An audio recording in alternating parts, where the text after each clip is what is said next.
C'est l'heure du débrief du marché de Noël du week-end dernier.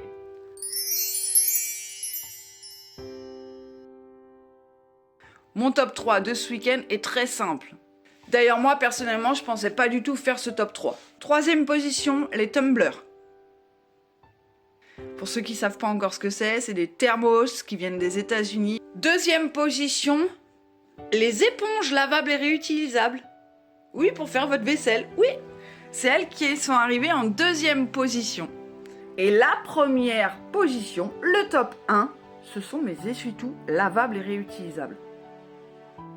Je me suis tiré une balle dans le pied, mais ça a été mon top 1. Je t'explique pourquoi je me suis tiré une balle dans le pied. Dans mes essuie-tout, il y a 3 matières. Il y a le nid d'abeille, il y a l'éponge lambda, basique, avec laquelle vous essuyez lorsque vous sortez de votre douche.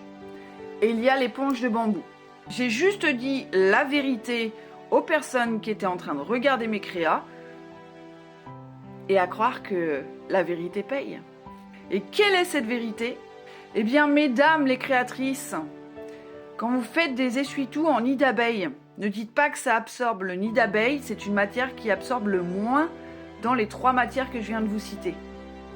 Donc en règle générale, quand on fait un essuie-tout en nid d'abeille, on va préférer s'en servir de cet essuie-tout-là pour remplacer les serviettes en papier lorsqu'on fait un apéro dînatoire avec ses voisins ou ses potes.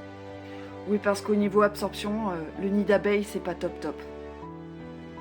Je leur ai précisé quand même que l'éponge, comme les serviettes de bain, ça absorbait plus que le nid d'abeille, mais moins que l'éponge de bambou.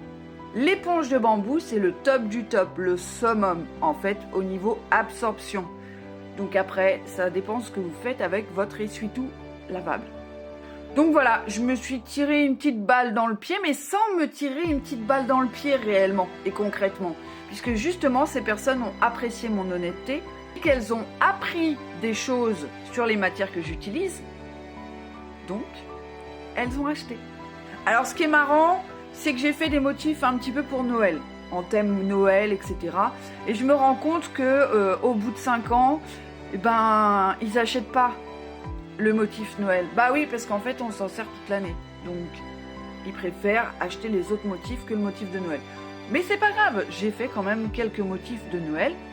Pas l'intégralité de mes créations, mais au moins 1 ou 2 pièces dans chaque création. Pour laisser libre choix à tout le monde. Bon, le midi, j'ai un peu craqué. Je me suis commandé un Uber.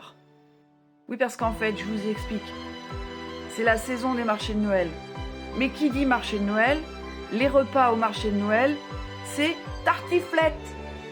Je vais pas bouffer de la tartiflette tous les week-ends. Hein. Même si j'aime ça, pas tous les week-ends. J'ai eu un rush de 14h à 17h, mais quand je vous dis un rush, c'était un rush de malade. J'ai retrouvé mes copains, mes copines, les créateurs. J'étais contente.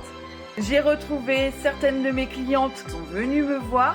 J'étais encore plus contente de les voir. Anna, merci pour les kakis. Bon, là, ils sont pas encore mûrs. On va les laisser mûrir et après, on va les savourer. Merci encore, ma biche. L'ambiance, elle était bien. La déco, moi, ma déco était soft. Sobre, soft. Par contre, il y en a... comment je pourrais dire ça? Les anciens, c'est plus kitsch. Voilà, on va le dire clairement. Voilà, on va pas tourner autour du pot. Les anciens, c'est plus kitsch. Nous, en fait, ma génération et celle juste après, c'est un peu plus sobre. C'est vraiment, franchement, c'est plus classe, quoi. Tu vois? On n'a pas le petit Bambi tout pailleté de chez mamie sur l'étal. Voilà, c'est plus classique. Est-ce que je le referai l'année prochaine? Bah oui, carrément. Je le fais tous les ans, celui-là. C'est l'ouverture des marchés de Noël et je l'adore. Est-ce que je suis contente? Oui, je suis contente. Est-ce que j'ai bien travaillé? Ouais, ça a été à la hauteur de mes attentes. Donc ça va. Voilà, le débrief est terminé. Prochain débrief la semaine prochaine puisque ce week-end, j'ai encore des marchés. Si tu veux savoir où je suis, tu vas dans ma boutique sur la page d'accueil. Tu as les dates et les lieux. Des bisous.